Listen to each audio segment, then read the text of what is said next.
parties welcome Moon-Trump summit as cementing alliance. Political parties welcomed the summit between the leaders of South Korea and the United States Tuesday as a chance to reaffirm the security alliance amid North Korea's growing threats.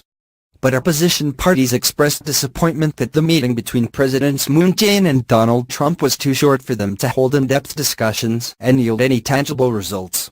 Moon and Trump held their talks in Seoul, during which they reiterated their joint resolve against Pyongyang's evolving nuclear and missile programs, and agreed to deepen cooperation in trade and other areas. The summit will serve as a significant stepping stone to peace on the peninsula. Going forward, Baek Hye-ryun, the ruling Democratic Party's spokeswoman, said in her commentary released to the press.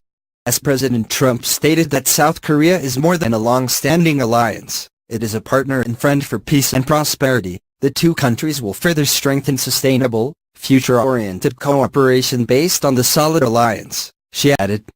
Baek, then, called on the opposition parties to join the efforts to have the outcomes of the summit bear fruit down the road.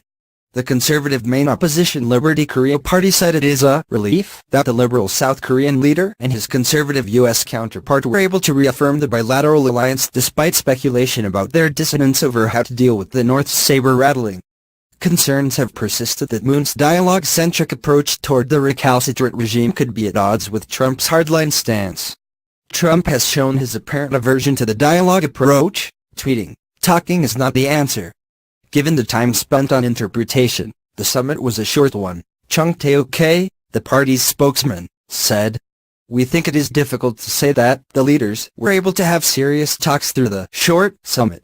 The minor opposition People's Party welcomed Trump's statement that there will be no skipping South Korea.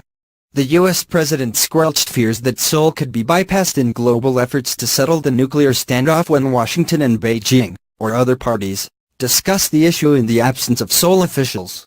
After spending 3 days in Japan, Trump arrived here for a 2-day state visit. He is on a 5-nation Asia tour that also includes